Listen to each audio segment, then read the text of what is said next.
Hey folks, welcome back. My name is Cyrus Davis, and today I'm going to be talking about Terabox. So this will be my first post-rotation deck profile, and this is probably the most hyped up deck going into post-rotation right now. It's very consistent, has a lot of options, and Turo Reklov made top 16 with it at a big tournament in Japan in the post-rotation format, and so all those factors leading it to be possibly the most popular deck going into post-rotation, maybe between that and Dragapult, but I think that this deck has a lot of potential, a lot of eyes on it. If it's not the most popular deck, it's still going to be the deck to beat. So let's get right into it. Let's take a look at this archetype, see what options it's working with, and sort of go over why it's so powerful. First, we got the Pokemon, 4/4 Noctowl. Noctowl is your draw engine of the deck. We've lost so many consistency cards over the course of the rotation that Noctowl now becomes a much stronger engine. Obviously, the Noctowl engine was already pretty solid pre-rotation, but now that we've lost so many other options, the Noctowl engine is now going to be so much more prevalent. It's going to be in so many more decks, and this is the deck that is abusing it the most, using Noctowl to pull off all of your Crispin combo pieces, find your area zeros, all the right attackers at the right times. That's just the most consistent way to set up your early game. Next to Fan Rotom, of course, using that Fan Call to get our Hootoots and Noctowls out on turn 1. And then we play one Ditto. This just has good synergy with the Fan Rotom. Fan Rotom, of course, can only search out these 100 HP or less normal Pokemon. But being able to search out Ditto means that we can go ahead and retreat into Ditto on the first turn and use Transformative Start to swap it out for whatever we want. So it kind of makes it so that Fan Call can sort of search out normal type Pokemon as well. Next, we get into our actual the box part, all of our slew of Pokemon strong ability Pokemon and attackers. We do, I believe, play the energy to attack with all these Pokemon, even the more supporty ones. So it's a huge slew of attacks that you can use in this deck, starting with Teal Ogerpon EX. So of course, Teal Dance, great ability, allows you to draw some extra cards. Crucial with Energy Switch in this deck to get some extra energy attachments on the board. You have a lot of 3 energy attacks and a lot of attacks that rely on Grass Energy. So this Teal Dance plus Energy Switch combo, similar to in Regidrago, is going to be how you get a lot of your attackers powered up really quickly and sort of sustain attackers throughout the game. Just a few extra energy attachments over the course of the game, going to be very powerful. And then of course Myriad Leech Shower is going to be very key as an attack, especially into the Charizard matchup, where it is going to be your easiest way to one-shot Charizards. Next, we have 2 Wellspring Ogerpon EX. So this is the main early game attack. I mean, and if we can use Torrential Pump multiple times a game for 2 prizes, we definitely want to. But this is, it's just, there's no Mana Fiend format. There's no bench barrier in general, really. So Torrential Pumping against all of these low HP decks, whether it be other Noctowl decks or Dragapult decks or Gardevoir decks, for Alligator, Torrential Pump is just going to allow us to take so many 2-prize turns, put up so much aggression, make our opponents set up so much weaker right away. And of course, Sob is still a decent option to have. Definitely not as relevant in this metagame, but Sob's still going to be a powerful option in early game. Trap something up that can't attack, so to make it more difficult for your opponent to start getting the first attacks if you miss your Torrential Pump play, or just in general, there might be still situations where you can Saw block your opponent out of the game. Alright, and then we have the 1 of Terapagos EX. It's just nice having that Unified Beatdown, 2 energy attack that can do up to 240. It's one of our strongest hitters in the early game in particular. Crown Opal is definitely something that you can use with this deck, and I'm sure it'll come up here and there against things like Raging Bolt, but pretty unlikely that you'll use Crown Opal. Most of the time, it's just not that great of an attack in a deck like this. So we're mostly just going to be using this for Unified Beatdown. However, Unified Beatdown still very strong. I mean, to do up to 240 with full bench for only 2 energy is just very efficient attacker. Next, we have the Pikachu EX. So Pikachu EX Resolute Heart is mostly why Pikachu EX is so good. Of course, 300 damage is amazing. You can one-shot basically anything that's not a Stage 2 EX. And then can't be one-shot in return because of that Resolute Heart ability. Resolute Heart with Pikachu EX alone is your sort of comeback card in a lot of situations, when like in the mirror, when your opponent gets the first 2 prize cards. Forcing them to find bosses around Pikachu EX multiple times can be the easiest way to try to make a comeback in that matchup. And then, of course, against anything like Archaludon and stuff like that, being able to just one-shot them and then not get one-shotted in return makes those matchups super favorable. One-shot Goldengos, sort of same idea. Pikachu actually is a very, very powerful attacker. In a deck like this, is actually really easy to power it up as well. I mean, you just hit Crispin attachment. That's sort of what the deck is already based around, so it's so easy to pull off the Topaz Bolt. It's sort of a no-brainer to include it in here. Next, we have the Lillie's Clefairy EX, so this is a new card from Journey Together. The ability allows Psychic Pokemon to hit Dragon Pokemon for weakness, so this is your Dragapult killer. Full Moon Rondo, the attack does 20 plus 20 for each bench Pokemon on both sides, so just like Raikou V. With Area 0, this damage can add up pretty quickly, making Lillie's Clefairy just a very good, sort of similar to Terapagos, very just a solid, efficient 2-energy attacker in general. It can be, in the early game, it's typically not doing as much in Terapagos, but in the late game, it's usually going to be able to hit pretty high numbers pretty easily. So, Lillie's Clefairy, very, very strong attacker on all stages of the game just because it's a 2-energy attacker that can boost its damage pretty quickly. And then, of course, the Dragapult and Raging Bolt killer just makes it really easy to hit those knockouts. And really, the Dragapult matchup would be pretty bad without the Clefairy, honestly. Next, we have the Bloodmoon Ursaluna EX. Just a nice, easy way to take your last couple of prize cards. Sometimes you just sort of run out of steam. Maybe you're lacking on energy switches. You can't use Crispin. You need to boss for your last few prize cards. Or you want to go for like an Iono attack. Bloodmoon, just in a deck like this, where you're playing so many basic Pokemon, big basics deck, it makes sense to have just the easy Bloodmoon knockout late game. Just makes it so much easier to find your final prize cards. One Mew EX, so we thin our hand down pretty small pretty often. Just important to have this like onboard draw that helps us play around Ionos and stuff like that. We can restart before using our Noctowl, just have more options. Kind of similar to like the Barbarrel, playing Barbarrel and Pidgeot in the same deck, but a little bit, less commitment, less deck space, and a little bit of a weaker effect, but still very powerful. Restart, just drawing you a few extra cards to make sure that we hit all of our combo pieces every turn. Then, of course, Fezandipiti EX, no-brainer. I mean, Fezandipiti EX, just pretty much a staple in almost every deck. Just drawing 3 cards every turn is good, because your opponent is going to take a knockout pretty much every turn. Next, we have Latias EX. So, our only non-base Pokemon here is Noctowl, so Latias EX for the mobility to move everything around. Saves us a lot of energy attachments and switching cards. Has to be in here. I mean, you need to be able to retreat around. Also, is what makes Ditto usable at all, because we don't want to have to discard energy to get the Ditto active most of the time. I mean, we can if we have to, but the Latias definitely is like very, very essential to the mobility for the deck and getting your attacks off quickly. If you go like Crispin attach to something to get the 3 energy on it, you can't afford to like attach retreat the active, right? Next, we move on to supporters. So we're playing 3 copies of Crispin. Doesn't mean as many as you'll ever really want to use over the course of the game. Usually 2 is enough, especially with energy switches and Teal Dance. But I think you have to play at least 3 in case you prize 1 or 2. You pretty much have to use 2 almost every game. So we're playing the 3 copies. They are searchable with Noctowl, so I don't think you really need a 4th. But 3 feels perfect, feels very consistent. And this is just, of course, how you're powering up all of these attackers. You play multiple different types of energy, so you're pretty much always going to have 2 targets for Crispin to go ahead and throw in your Pokemon, and most of your Pokemon have some colorless energy in their attack costs, so Crispin is just great for powering up all of your attackers. 2 Professor's Research, I mean, just important to have that draw. Want to have an option to just refresh your hand off Noctowl. Research, just the best draw card in the game still. 2 Kawaii Boss's Orders, we, need to be chasing things down.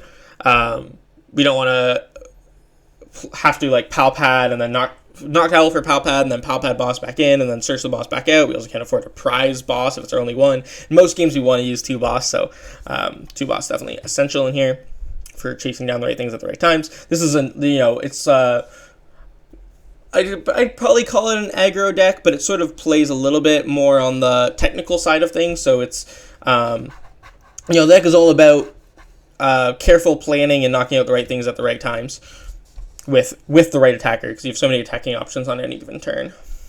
1 copy of Iono. I mean, Iono's not super great in this deck, but you do want to have at least 1 disruption option, especially since it's searchable off Noctowl. Just makes sense to play that single copy of Iono for the late game.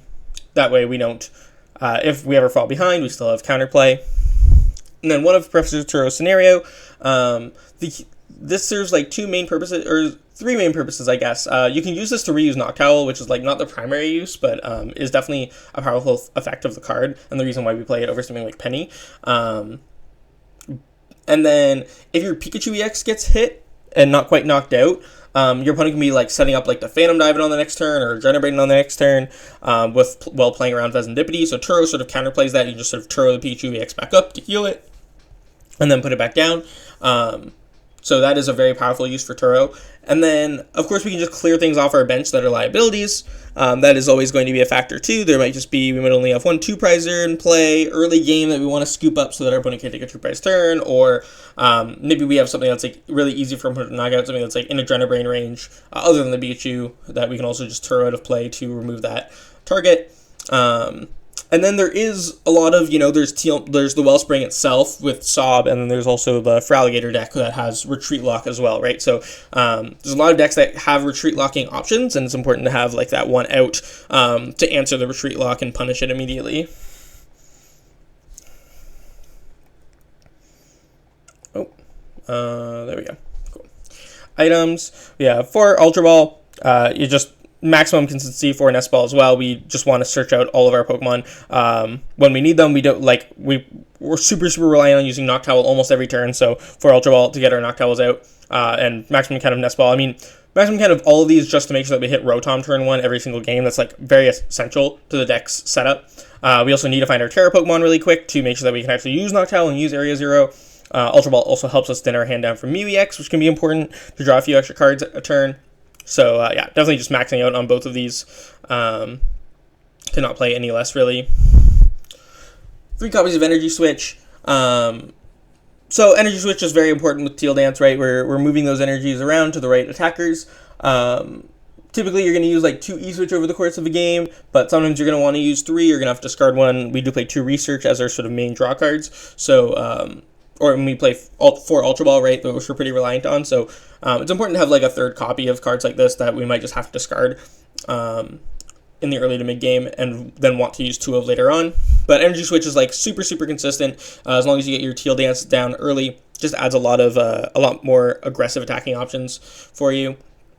I'd say that like another nice thing about Energy Switch is that you can sort of like attach to something turn 1 and then Latias to retreat, and so that you don't have to discard that energy to retreat, and then Energy Switch that energy. So it's not only for Teal Dance energy. Sometimes you get like some extra attachments early game that go onto Pokemon that you don't necessarily know if that's your like optimal attacker for the situation. Then you can just Energy Switch it onto the attacker that you want later on.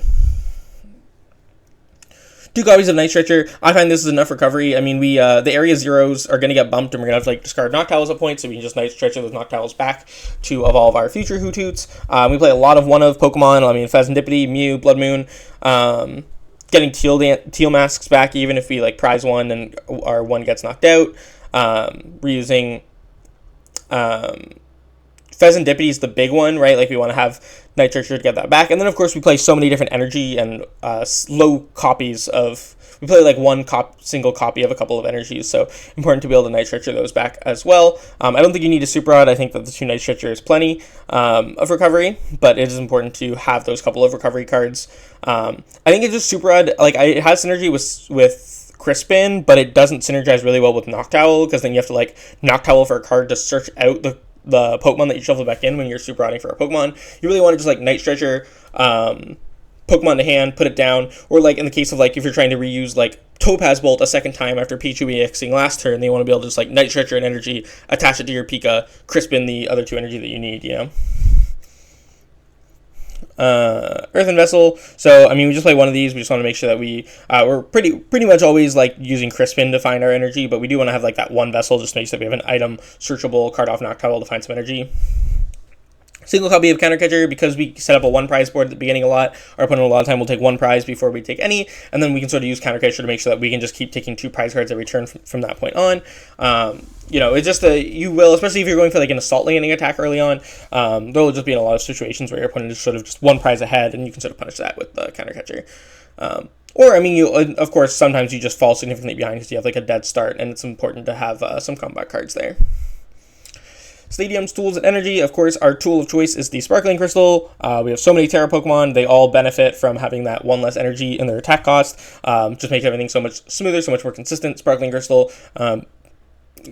Deciding where to put this over the course of a game is going to be pretty important to maximize how many resources you need to win the game. But it's just so powerful with all of your Tera Pokemon, whether it be on Pika. Allows Pika to attack multiple times much more consistently. Allows Wellspring to attack earlier. Sometimes not even needing the Latias if you have to attach energy to retreat. Then on turn 1 you attach an energy. Turn 2 you attach the Wellspring, attach Sparkling Crystal, retreat, Crispin, or Teal Dance energy switch onto the Wellspring. Just makes so many attacks so much easier to pull off. And then 3 Area Zero. There's a lot, most decks are playing at least a couple copies of Stadiums right now, so when you're playing other Area Zero decks, obviously the 3 isn't really needed, but you want to find them early as well. You need to expand your bench pretty big, pretty quickly to make sure that you can have room to draw cards with Mew if you need to, have multiple Noctowls, get the Teal Dance down, plus your attacker. So pretty important that we find the Area Zero naturally, pretty quickly. We don't want to always have to Noctowl for it, because we'd rather be Noctowling for our Crispins and Nest Balls and other pieces. And then because most decks are playing a couple of Stadiums, when you do play against non-Area Zero decks, you want to make sure that you don't run out of Area Zeros. 3 is most decks are only playing 2 Stadiums, so 3 is always going to be enough to win the Stadium war. 5 copies of Grass Energy, so just lots of Grass Energy to accelerate Teal Dances. I mean, Grass is sort of the most important energy in the deck, whether we're playing against Charizard and need to attack with Teal Mask, or we just are trying to attack with Pikachu EX, or just having energy to move with Energy Switch, Grass, or draw some extra cards with Teal Dances. Teal Dance is just such a powerful ability, allowing us to draw some extra cards and get some extra energy on board. We want to make sure that we have lots of Grass Energy to accelerate. We don't want to have to be searching them out all the time with Vessels or Crispins. 2 copies of Psychic Energy, so this is mostly just for Lillie's Clefairy EX, of course, because we can't afford to prize it and then not be able to attack with Lillie's Clefairy EX against Dragon Bolt, but the 2 Psychic Energy does also allow us to actually attack with Latias EX, which is interesting as well. Then we have a single copy of Water Energy. We can also Sparkling Crystal the Wellspring when we want to attack with it, and that's the only thing that we really need the Water Energy for, so that's why there's just a single copy. Because as long as we don't prize Sparkling Crystal and Water Energy, we'll still be able to Wellspring early on. But we do still want to have that 1 copy of Water Energy in case we prize the Sparkling Crystal, or, if we just don't want to use the Sparkling Crystal on our Wellspring. Most of the time, you'd obviously rather use the Water, but most of the time, you also won't prize the 1 Water, so it is completely fine to go for the Sparkling Crystal attack if you do prize the Water. It's you'd rather use the Water, and you don't want to have to commit your Sparkling Crystal to Wellspring every game, but, that's only 1 in 13 games that you prize the Water Energy, and in those games, you just use the Sparkling Crystal and set up your other stuff with Crispins and such. 1 copy of Lightning Energy. Same with Water Energy. This is just and same with this Metal Energy. 1 Lightning, 1 Metal. These are really just for Pika EX. Of course, it's just nice to have more energy for Crispin as well. We need to have different types of energy, but we're just playing 1 copy of each of these because if we prize one, we can make it up with the Sparkling Crystal on the Pika. We just need the 1 of each to make sure that we have the option to attack with Pika without using the Sparkling Crystal. Now, that is with the list all done. Let's go ahead and hop right into our matchup. So starting with the favorable matchups, the deck has a really good matchup into Goldango. Pikachu EX just puts in a lot of work here. I think with the Dragon Ball Goldango match was definitely closer, which is, I think, will be the more popular Goldango build. However, it's definitely still favorable for Terabox. You go in with Wellspring early, and then you Pika their Goldango. They don't have a super easy time setting up Dragapult against you because you can Wellspring, Torrential Pump their Dracloaks early game, or their JPs. And they only play 2, so it's pretty easy to just boss 1, Torrential Pump both. So it's pretty difficult for them to actually set up another option other than Goldango against you. Now, they still can do so, and sometimes they'll just go first, you open a 2 prizer, and they'll get the first 2 prize cards on their second turn. But for the most part, you should be able to take the prize lead here with Torrential Pump, get the first 2 prize cards, and then just sort of go in with Pikachu EX into Pikachu EX, or Pikachu EX into some other, some other way to take 2 prize cards from there. Raging Bolt, another favorable matchup. I mean, it can be close. They can Slitherwing for knockouts at certain points onto your Pikachu or Fezandipiti or Terapagos, and then you sort of deal with 1 prizer, but Counter Catcher should always get you around that. They always have so many 2 prizers that are so easy to knock out that and it's pretty difficult for them to get the first prize card. They'll almost always, they can't really set up a single prize board nearly as easily as you can, so you can just sort of set up a single prize board at first, and then take the first 2 prize knockout and take 2 prizes from there every turn. If they play something like Togekiss, it can be a little bit more tricky, if they just get heads flips, but generally speaking, most Raging Bolt lists are going to be pretty easy to beat with this. Next, we have our Chaladon EX. So our Chaladon, there are some techs that our Chaladon can play that would make me think that this matchup is closer to even, maybe even unfavored, like Rigid Band or Vengeful Punch or even Rocky Helmet. There's some things that like make it so that the Chaladon has some options against Pikachu EX, but if they don't play any of those like techie tool cards, Pikachu EX just sort of sweeps our Chaladon. They can't one-shot it back, and it just does a whole 300 our Chaladon really easy. There's not really a whole lot that our Chaladon can do about it. You just got to avoid putting stuff into play that the Chaladon will be able to knock out first. Going for like Assault Landing for your first prize card so that you have a single prize board. And then going with Pikachu EX once our Chaladon EX comes down. Next, we have Ends Zoroark EX. So the Ends deck is interesting. I think that it definitely has some cool options. I mean, if you get like turn 2 Darmanitan, that can be scary. But this is another deck that doesn't really do that well against Pikachu EX, in my opinion. They don't really have a good way to answer it. They can play Munkidori at times, but against as Terapagos, you're not going to put a lot of like random damage counters on their board for them to move onto you with Munkidori. They're going to have to rely on like their own poison from Petrorunt EX to do that. And then you can just knock out the Pokemon that's poisoned to remove those damage counters from their board to finish off the Pikachu. So Pikachu EX is going to just put in so much work in this matchup.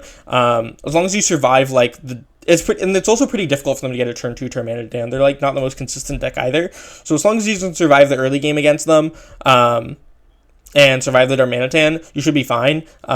Most of the time, you should get the Torrential Pump off before they get the Darmanitan attack anyways, and then you'll just sort of have that, it'll be sort of the opposite effect where they're the ones trying to survive your multi-prize knockouts, where you're knocking out like multiple Zoroas or Zorua, Darumaka, and keeping the Darmanitan off the board altogether. Next, we have Feraligatr. So this matchup can be a little bit list dependent. Some lists play Milotic, some lists don't. But either way, I think that like Torrential Pump just does so much work in this matchup. Even once they get set up, they can just sort of, even if they have like Milotic in the active, you can sort of Torrential Pump for prizes on their Munkidoris on the bench. It's really hard for them to establish like an optimal setup against you when you just keep picking off Pokemon with Torrential Pumps.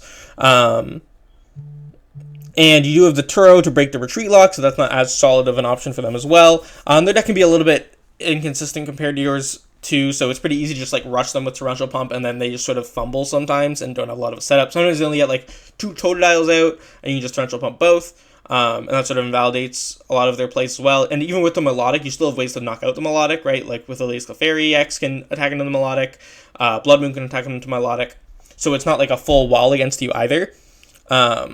And so it just, it's definitely losable, especially if they start like trapping stuff. Maybe you have to use your Turo, and then they're able to start retreat locking things and using Munkidori to knock out your bench Pokemon. But for the most part, this is going to be a pretty favorable matchup for you, as long as you can get like quick Torrential Pump aggression going and save your Turo for a well-timed spot. Even matchups, we have Dragapult Dusknoir. So Dragapult can be a problem. I mean, if you stumble against Item Lock, this matchup gets a lot harder. They just once they get set up with Dragapults and their Dusknoir, and start just like putting so much pressure on you with Phantom Dive. Like Phantom Dive is not an attack that you like to get hit with. The Dusknoir Phantom Dive can end your game in just a couple of turns, right? And you don't have, but luckily we have the Lillie's Clefairy as like a great option to deal with Dragapult, so we're able to alleviate a lot of that pressure. I think it's even just because sometimes a lot of games like you do just sort of not get the ideal starts under Itchy Pollen, and then they get Phantom Diving before you get attacking, and then it's like, okay, even if you're alleviating pressure with Clefairy, and even if you like were already ahead of prize from like an Assault Landing on a Badoo, if they get the Phantom Dive before you start and like have just like a really strong setup before you start putting up meaningful attacks like Torrential Pumps, then it is going to be a hard time. They are going to be able to like seal up really interesting win conditions against you, keep your Hootoots dead, and then use Ionos to disrupt your hand. It's really hard for you to play around that. ideally your goal is just to go in like for torrential pumps early, take a significant prize lead, and then when the Dragapult comes out, you can just wipe it off with Lily's Clefairy. You want to make sure you have multiple Hootoots in play so that they don't just pick those off, especially if you play something like Hawlucha that can be really strong against you. So just making sure that you play around some of those options and try to be super, super aggressive. Next we have Gardevoir EX. So another matchup where like early game Torrential Pump can just put in a lot of work against them. Just pick off their Curlies really quickly. They do usually play Badoo and or Klefki, so both of those can give you a hard time and is what makes the matchup even. Sometimes you just get Klefki'd, you can't use your Rotom, and you just aren't able to really set up before they can. And if they do just like get their board set up and established, like your Torrential Pump suddenly is not going to be, you take 2 prize cards, it's not going to be as effective. You're going to be, if Dragapult was good at disrupting you, Gardevoir is even better at disrupting you. You don't have a great answer to one-shotting a Gardevoir EX with full HP, so if they get the Gardevoir set up with multiple Munkadoris in play, and they're just like Ionoing you to low hand sizes, using Adrenabrain to play around Fezandipiti, you're going to have a bad time. You really have to like win this game early on. You have to get the Torrential Pump pressure down, they have to stumble, and their deck is not, like, this is not pre-rotation Gardevoir. This is a much weaker deck, a much less consistent deck. But if they do get their board completely established, it is still going to be like, then it feels like you're playing against pre-rotation Gardevoir again, and they're just doing whatever they want, and you don't really have much answers to what they're doing. You just have a low hand with not a lot of strong attackers into the Gardevoir EX. Then we have your unfavorable matchups. So, Walls. You can play a Cornerstone in this list to try to beat Walls, but I think that the matchup is still unfavorable, so we've opted not to even run it. This is, I played around with, the list featured here is, I think, exactly the list that Tord Reklev played in Japan. We experimented around with Cornerstone and fighting over a couple different things, tried different cuts, and none of it just felt right. None of it felt like enough to beat Farigiraf with multiple Munkadoris anyways. Multiple Munkadori, Pokevital, and it just like, and the bench snipes just mean that Farigiraf, like, they can just take their 6 prize cards faster than you can, even with Demolish being able to do some stuff to Farigiraf. Their damage is nothing to scoff at, once they combine 160 to the active with 30 snipe and Munkadori damage. The Cornerstone does not feel like enough. So I just don't think there's a point in playing it. You're sort of take the loss to Walls. The Farigiraf is going to wall out most of your deck, and you'll just have to hope that you can prevent them from getting Farigiraf set up at all. Honestly, most of the time when you win the matchup, even when you have Cornerstone in your list, it isn't even because of the Cornerstone. It's because you got like Torrential Pump on double Giraffe and just kept the Farigiraf out of play anyways. And then we have Charizard EX. I think this matchup, it's not like strictly unfavored. It's very close. Like if you get like Torrential Pump before they get set up, you can just sort of, knock out both their Charmanders, keep a lot of their aggression off the board. However, if they go first and sort of just like turn 2, get Pidgeot Charizard out, you don't have really great answers. Like you can Teal Mask, knock out the Charizard, but they should be able to always like set up a Briar play against you.